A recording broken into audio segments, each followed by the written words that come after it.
Depuis plus de 4 ans, Maxi Bien-être a non seulement apporté l'harmonie du corps, mais aussi des couples.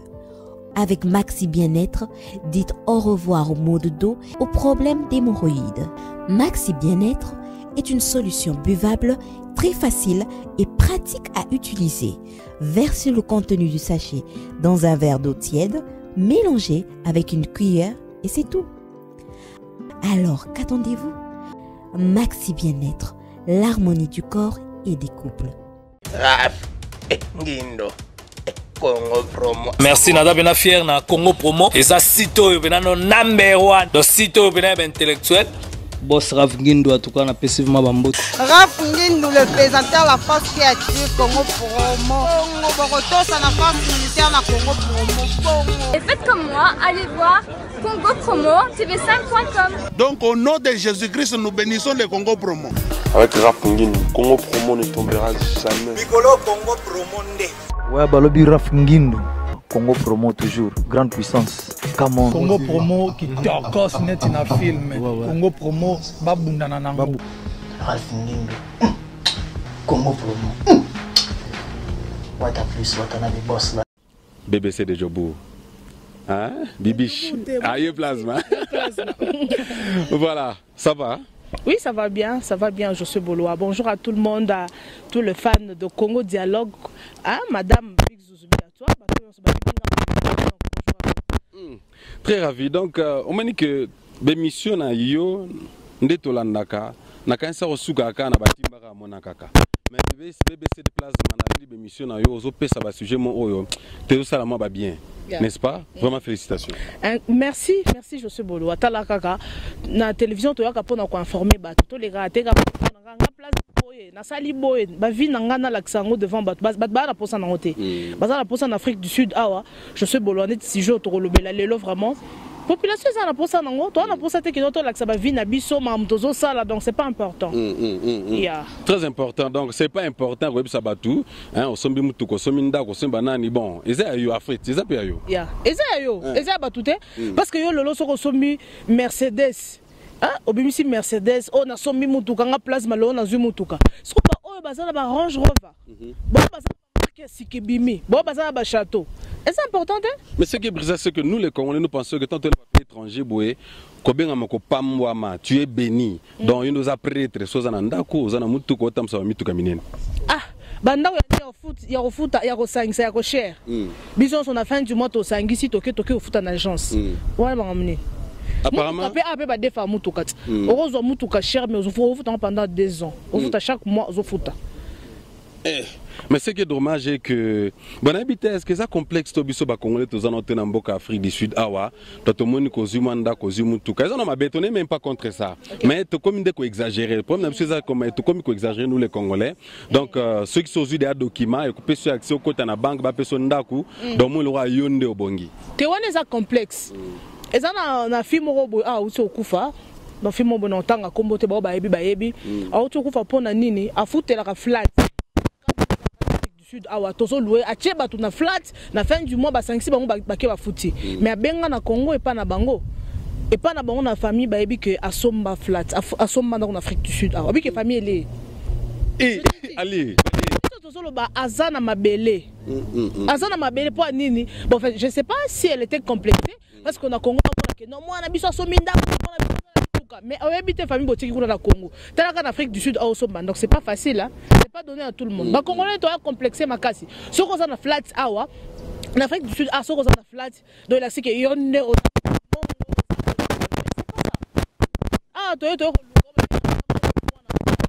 to ko luka biso nyonso et ça c'est que non ngai boté mbongo kaya ko luka ya pasi oyo je suis.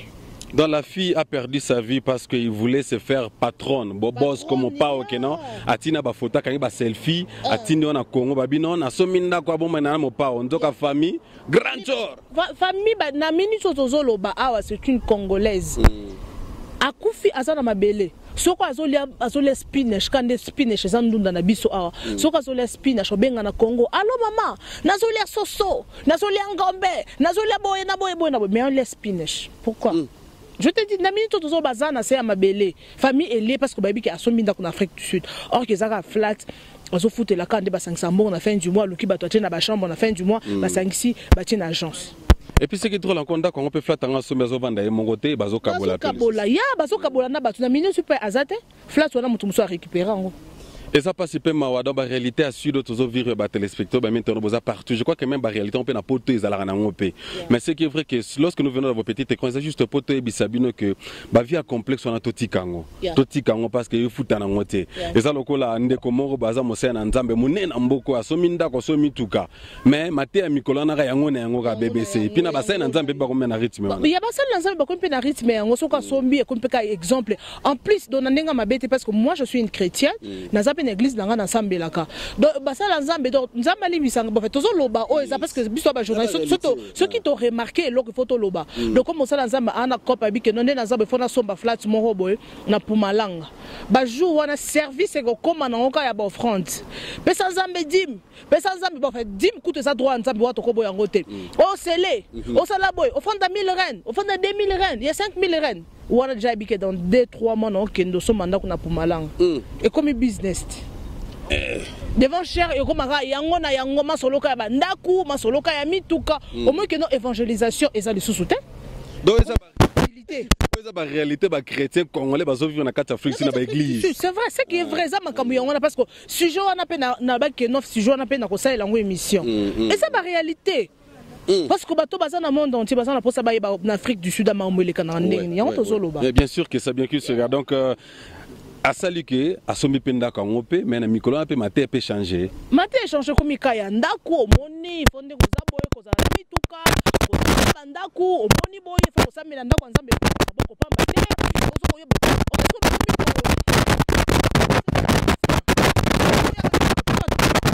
l'église parce que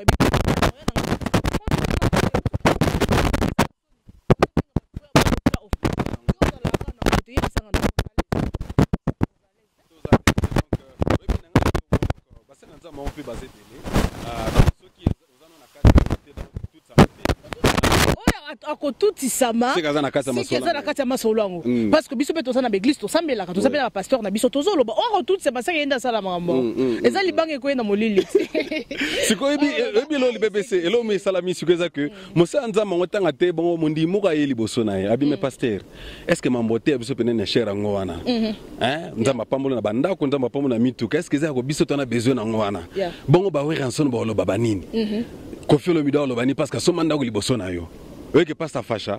A bengana mondimi wana penza. Mais wana za musuni. Je sais.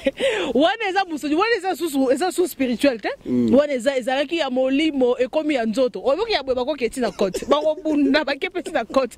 Police okata makambo. Omoni wana ekomi sous matéa te. Te wana sous matéa te. Parce que mondimi malabika me remarque ngana sala za que pasteur ba we ranson ba jibem pia na bana ba suma bandako liboso na yavo banda ministère. Mukolo mote ba trima ba sala ba bibiste na ngona banzemo na ba. Ete za mabe makambo bongo eza mabe parce que et ça la batubele ba ngana be ça na batubele ba fana bandako parce que bazo ba déception ba pasteur ba fana na bandako bi ngana okende église te nga église dange za nzambe so na za posa ko sambela ngana nzambe na ngana chambre parce que ba pasteur ba comme na ba comportement ya mabe dans ba église baby au moins ba église ya kala to ba église ya kala to ba ndeko retrouver ba église protestante ba église ya kala wana mate ba bande côté ya wana mate ya ba étude biblique wana bandote ya eza ne monte na ba église mais bébé c'est prospérité bible obi je veux que vous soyez prospère à tous les gars on a bauté à comment nango kaka prospérité comment nango kaka il faut kabela nzambe il faut ko luka somba mituka il faut ko sala boye mate ya kokota comme entrer dans le royaume de Dieu mate wana ezalaka lisusu te ko sala na mabe ko senga na bolimbisi mate wana ezalaka nango lisusu te mate komaka prospérité soyez bénis. Oh bon abo do mate bandima komika so bote mate bazo sepela bazo sotende mate wana te et comment nango ka pasteur mi ba komote aka ba fait des sociétés atangi ma livre mon roboé atalika réalité mon boto azana ma coopération mo na pomala il fallait somba ndaku à la zui maté amba moi bien il faut que soit prospère mais il faut s'aimer papa nangai à côté ya naie tout nanga nini à côté ya pendant soka za na 1 heure ya maté à côté ya pendant 25 minutes le reste de minutes wane komi nango kaka offrande pesa makabo il faut ko saler la nzambe en plus verset biblique ezama quoi mon kaka ah siko omoni nengeza oteya prozongi na référence biblique eza susu te apesa na verset biblique siko makambo oteya mususu et ezo concorder te na verset biblique wa pesi na thème wana ezo kente suka na ngo suka mambo chers téléspectateurs, mes bras branchés, tout la réalité du sud, aux examités ma bateau, aux l'élisa bateau, même na kata l'église donc bandimi baza tellement déçu, nenge bébé salobeza bandimi so avena bona bandaku. Donc Jésus a coûté la bonne andaku parce que makambo bazo vivre et zo ko déranger ba moral na bango, bana problème d'abord bandaku na bango, ba ko futa bandaku te mais ce qui est drôle c'est que ça appelle l'église on peut mususu ba futa ba sunga ka pe bandimité. Mon dimle serait pas pasteur net le bébé c'est bon, na shot mora $100 toi $50 pour compléter nandaku. Mais pasteur ko peut ba verser belé que non ezate boyena boyema yemo azoluka non papa mbolayi omoni quand nazolo ba mingi bakomi ko sala ba business na banzoto abatu enanu en Afrique du Sud ba pasteur mingi aboli misana ndenge na tozo ba réalité parce que on a un journaliste za ba étude on a sali eza bon bébé ba pasteur mingi bakomi ko kende ko zo bandimi na banda ko biki non na 13h déjà boye mon dimi ko c'est tracé parce que biki non pasteur aya ko zo ngai do bis do ako dépenser carburant na aya azu mon dimi a participer à l'église et puis mutu ko keke ko zo sabango parce que wana azana but ayebi que na fin na ngona mon dimi wana ndinga za ba pesa ko offrande mon du monde appelle ça kadi babike na chaque fin du mois 4 mois 1000 rentes et ça na pasteur musuba komi ko wele la pe bandimie na bike za deux pasteurs ana kati South Africa ba wela mon parce que mon du monde za régulière na dim na bien maintenant big fish un gros poisson big fish en anglais ah ba komi ko wela mon parce que bike non mon du monde nga za na fin du mois 4 la mois 3000 la fin du mois ba comme na biso ba pasteur ba soigne ba zo wela mon dimi foyer il y a papa wana et komi troublé parce que nous donc bazo kanate ba pasteur ne bazo kanate ba soigner parce que bazo la mondi comme comme ça mais quoi comme kabola dimanche à est-ce que ça a un sens et pourtant Yesu elle a eu ce évangile wana te BBC nanga évangile wana papa évangile wana que to linga na biso to sunga na biso ezate donc comme on a to la peut à exemple il y a ba pasteur mususu to ta ba pasteur mususu ndeti ba Tibi Joshua ndeti ba pasteur je sais pas soit za Zambie soit za Nigeria bon ba kenda ka vraiment ko kendo kutena pasteur na suka nango moi 500 moi 1000 ba pasteur mikolo ba sunga lisusu te negi pasteur pour fait mon dimine ezaka non na église na kala na ba Congo wana bike non ezaka na organisation moko bazaka uniquement pour na ko aider ba orphelin bato basala ba problème mais qu'est-ce église ezalaka pour na uniquement ko aider bato basala ba problème ah mais ça le raté n'est une église en Afrique du Sud bike non negi ezana eza uniquement kaka pasteur a eu charge wana ko aider muto azana problème laisser à loyer na fin du mois te mois 500 te yo no repesa yo to yenda repesa yo ah c'est vous a branché dans Congo-Dialogue.com avec moi José Boloa donc on étant presque à 2 heures de réalité tout le monde tout en attend que ba chroniqueur tout mec un peu réfléchir ba réalité ba congolais bazo vivre na kata église n'est-ce pas net aux vendre comme quoi affecter on celle qui me tellement bébé kota entre biso bébé que bébé c'est ça le solo moko ndi mo betelinga bisinga Boloa to koti retraite à 3 jours 3 jours pendant to bonde to leli ba masumu na biso no sundamba pambola biso na suka dernier jour à 3e jour na poka va to bima boye responsable pendant mon pasteur pendant bima avant to bima il faut to sceller faut sceller prière na bino mon tamta ça va $10,000 $10,000 rand c'est presque ba $900 boy vraiment $10,000 pour sceller ba prière na bino webi que sera na singa bolowa na tomboka muteme vimba et puis la carte à prière on na retraite on ba docteur bazalaki ba infirmier bazalaki ba médecin bazalaki ba enseignant musu ba pesa kurawa o ba africain quoi bazalaki ba leki na gauche siko biso to ba 10,000 même sans rien to za na ngote webi na oka pasi siko wana likamwana na tête tout kaka ba tête tout kaka yebisanga moi je suis une chrétienne nazolo babolo kwa païente ngana sambelaka na sekana na pasteur nangai prophète JCK Yembe père spirituel nangai azali mais tant qu'ils ont musala na biso awa prophète nangai aza mambo na te aza bien papa nangai big zuzubi prophète JCK Yembe moi na molonga ne mama Kizia la charmante donc makamwana eza makambo moko bien te omene na lobi boy donc na kide ba chair de poule salinga pasi c'est les prières yebisaka soko za na mbongo te Josué nangai parce que awa mingi za na fin du mois na fin du mois awa bazoka mbongo par exemple aux na salaire no ya 5,000 rand 3,000 rand aux na mois si aux na mois il faut futa crèche bana futa classe bana au futa mbongo na fin du mois ce quoi ba singo offrande au songo wapi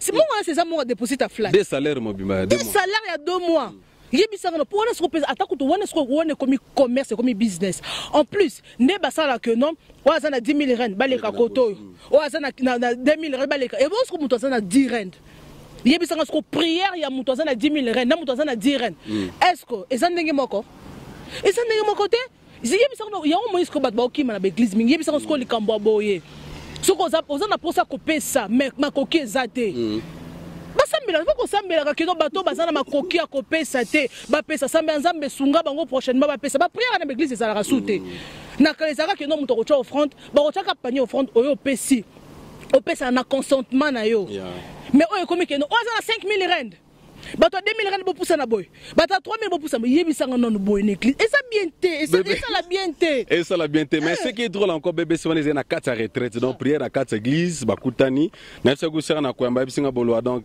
mutema na ekitapo na ndimi sute ke bénédiction na nzamba opesa nga ba retraite donc 3 jours même ba jeune prière c'était à sec. Tono sa ba combat minene mais na suka ba ipo ba sele réponse fona futa 10 000 rand mais na zaki na ngana ngote muteme swinga na ndimi kuteke nzamba ba prière na ngaposi na silika déjà parce que na zaki na ngote donc ba to ba 10 000 ba chile ba maboko mi balé biso zata na maba 50 pe na okipe na sona bimsa 50 rand yebisanga no sko yebisanga nanu muto o apesi 10 000 rand apesi par exemple 50 rand wana yebisanga est-ce que nzamba yo kalo sambo na été siko au moins muto akoza modi eza muto asengi mbongo wana parce que ça au tout ici mutuli baku parce que ngana yé na koti prière c'est bien bon nzamba bi bato bazana mikuma ba problème boye pa nanga pata ngana za problème à finance na yeke non nzambe apesa ngai finance na sana ngote er yozo senga 10 000 rand na za dam suda dire na poche na epo nzamba pambolanga siko yebisika que non avant nzamba yo kalosa bona yo c'est les 10 000 rand o moni que wona za business c'est comme que moyibi ya solo je suis c'est regrettable parce que za mutu mususu boye so kaza na offrande te ngana ebeza mutu mususu kaza na offrande te aucun église te parce que église wana za ka don offrande des asuka 50 rand obika que non so kaza na dire rand koleka kutu te po ba yebiso surtout so za na coince o chete coince mabende coince za mabende ba monga mabende soko che na panier la kangololololo soko sokele ba seko na église webi mais batalo la tibilamba cher monte mabende okumotala place makande na lazima chemise na pantola pembe bona ke na ba coince na okende te na suka ba kango photo te ba sala vidéo Allah taka ba pantalon na talon na ngai so moi talon na ngai et ça ma bien voilà moi c'est la BBC penatalo le msou à $500 le msou à 150 chemise au à 500 mais yo sco cha coince mais bébé ça peut bandi musupe basala na nko quand même alati yemo alati $500 maketa avec des reins au moni siko ba pasteur il faut pas pousser bandi ba faire comprendre bon que copé sa dîme copé sa offrande mais ça que ba comme obligé bango te pesa kaka so copé cité ndako na sabaya kama boko pamba te bonza bamsu ba lobaka boni bandi bonza maboko bakasi boy pasteur musu asilikela bandi mi abi ngai na sokutu po bandi basala demo ba ocho bo futa ndoko offrande te asilikela bandi makanga na église pona nini mbongo na ye ya fait mbongo ne ya salaire makamso a futa église de mo bandimba boy ko chambonga mabonza obi ki akange église abitilo la zaka na kanda bandimba po baboya ko cha offrande yebisanga no okange église po bandimba cha offrande te. Oh my goodness, voilà, merci beaucoup, on est presque à la fin. BBC Nangaï donc Plasma donc les je m'aura suivre n'est-ce pas. Si vous voulez aussi participer bandimba dans la petite écran YouTube Congo Dialogue, Facebook Congo Dialogue. BBC pour na libérer yo ba jeune sœur wa ba ko mobota na mabala batu ba comme na système ba kisimba so na katia na zando moto za na kota ba Congolais ba komo sela on peut ba languisa ba mso ba fa ba leka na ba leka surtout ba komo kota ba simpe ba kiswana po ba langu conseil ko pesa na bande ko basiwa te batika libala soki eza yo talaka yo soko ki obotoli libala bato botoli mobile bato mais yo pe ba obotolo tout se paye ici ba ozo kende na wenze na gambe parce que babi na gambela kuna bazoteka bakisi ba masu bakisa okanga mibali bakisa moto bakisa ya ko balusa bakisi ba sorte nyonso ane ezali yebisanga no eza na kati Afrique du Sud masu kutu ezali soko yo yo ozo kende que non ozo kisi po botola mobile ya bato yebisanga yo pe ba robotola yo mobile zela luka yo mobile fanda soko vandi calme biki no singi nzambe pesanga mobile nzamba ko pesa mobile ke okendo botola mobile ba suka no ezala kama be non na yoka te ke no mutu abotola mobile azo mobile ba suka na asuka bien ataba komina bana 5 ataba sali 20 ans de mariage suka nango au payer ka ba BBC barbe comme système ya mbote na système ya poudre moko boye omoni mwasi wana inviter mobile ya batu na ndako ya ka otala tanga mumkala mbelier omona pesika so pesika mbote be ba ya langwe mbala moko asata 3 jours azonga ndako ni kasi mibala ngo pe filiale bikenda kenda parce que yo so yebi que non je suis bolois aux ans mariés par exemple et na bien ma bête OK aux ans mariés boy OK fimo robo et kaka invité kaka je suis bolois yaka o ya relier pa na ngai est-ce que ça na sens oko le bilier le peut-être que si yango no meke mibali mingi bazo kende ka boy bon taba ba kende ka lo ba ntaba boy Monika moi si dans zela o sepeli kana moi si kitoko boy oyebite loko nyaza makani yango il faut ko zaka na vie de prière poudre na maboko azana poudre na maboko ebi que no poudre oyo donc ce qui n'a joué à Kimbala Moko. Voilà, un sujet à suivre. Donc, Francine Ngembe, la grande dame, sur BBC pour contacter. Je crois que Toriambo, le une émission, parce que si j'en ai belé, parce que vous appelez moi. Il y a un sujet, c'est belé. Dans l'émission, on possède si la tête, on qui Kanda et Matin. Sujet, oh, pasteur, photo continuons vraiment. Donc, continuons, bah, pas tous ça va être n'habite ceux qui, bah, on est baoté, abisoto, bisonoté à Bango. Vraiment, numéro à téléphone, plus 27.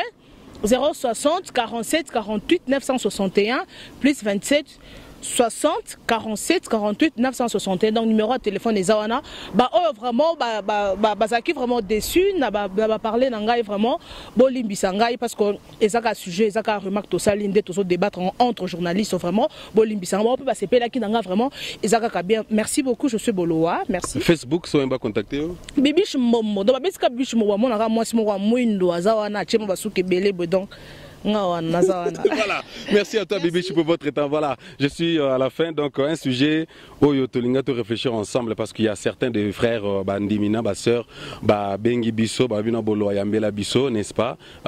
Lobela Bisso Mambo parce que Tolemi Tokenesu Belgiste, mais il y a un autre excuse na yopo ouais sur l'église. S'il vous plaît, église Ezali, pasteur Père Solo, Sam Sala Kitoko, honoré Penza mais dans la réalité Tokutana on a Bandimo Bakutana Congolais, Tokutana Kata Afrique du Sud, Yango a donc un sujet à suivre, conversation à suivre. Si vous voulez encore participer à cette émission, donc bien en numéro à petit écran. Facebook, je suis Bola. Grande Francine Ngembe na comme Nasuka, hein, Pierre Ngombo, donc il y a eu un Ngoana, collègue Union sur Congo Dialogue, te fais nos merci. Dans ce bolinga, tu continues sujet Oyo, Bobenga, Bokoma, Bo WhatsApp, na numéro Zana, donc tu continues tout le bilan de façon que tu vas comprendre.